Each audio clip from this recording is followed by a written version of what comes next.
চলো আজকে একটু বানাই মিষ্টি। তো ছানা বানিয়েছিলাম দুধ কেটে। তো ছানার মধ্যে প্রথমে আমি দিয়ে দিলাম একটু আমুল স্প্রে দুধ, দিয়ে ছানাটাকে ভালো করে আমি মেখে নেব। ছানাটা যত ভালো করে মাখবো তত সুন্দর হবে।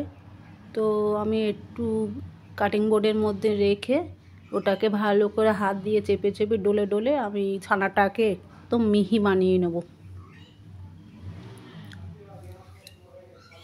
সব সময় তো বাজারের কেনা মিষ্টি খাওয়া হয়, তো ভাবলাম একটু বাড়িতেই বানানো যাক।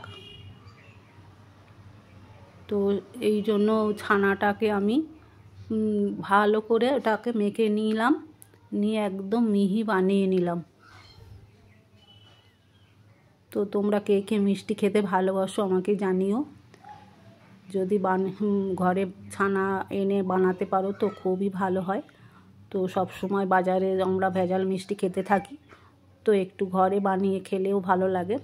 এই সময় তো প্রচুর গাজর টাজর এইসব হয়ে যায়। তো এইভাবে আমি প্রথমে এটাকে মেখে নিলাম, নিয়ে এক প্যাকেট দুধ আমুল স্প্রে এক প্যাকেট মাদার ডেয়ারি দুধ আমি কড়ার মধ্যে বাটির মধ্যে দিয়ে দিলাম, দিয়ে ভালো করে দুধটাকে আমি একটু এলাচ দিয়ে জাল দিয়ে নেব। আর এদিকে ছানাটাকে আমি এবার একটা একটা করে আমি লাড্ডুর আকারে বানিয়ে নেব। এইভাবে ছানাটাকে আমি সবগুলো এরকম করে গোল গোল করে বানিয়ে নেব। তারপর দুধটা সুন্দরভাবে ফুটে গেলে ওর মধ্যে আরেকটু আমুল স্প্রে দুধ আমি গুলিয়ে দিয়ে দিলাম, যাতে দুধটা আরও একটু ঘন হয়ে যায়। কটা এলাচ দিয়ে দিলাম যাতে গন্ধটাও খুব সুন্দর হয়। ফুটে যাওয়ার পরে ভালোভাবে এটা ফুটে যাওয়ার পরে লাড্ডুগুলোকে আমি দিয়ে দিলাম। আর ওর মধ্যে দিয়ে দিয়েছি আমি 1 কাপ চিনি। চিনিটা দিয়ে খুব ভালো করে ফুটিয়ে নিতে হবে।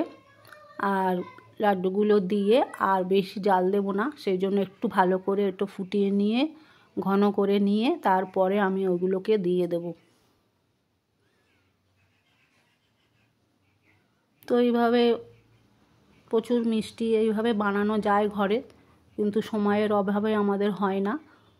তো এইভাবে কেউ একদিন করে খেয়ে দেখে তো খুব ভালো লাগে। এইভাবে আমি লাড্ডুগুলোকে সব দিয়ে দিলাম।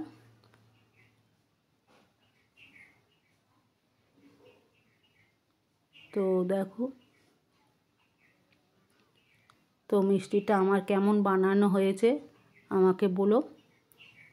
আর সবাই খুব ভালো থেকো, সারাদিনটা তোমাদের খুব ভালো কাটুক। চলো এইভাবে ঘরে মিষ্টি বানিয়ে খাওয়া যাক। Tata bye.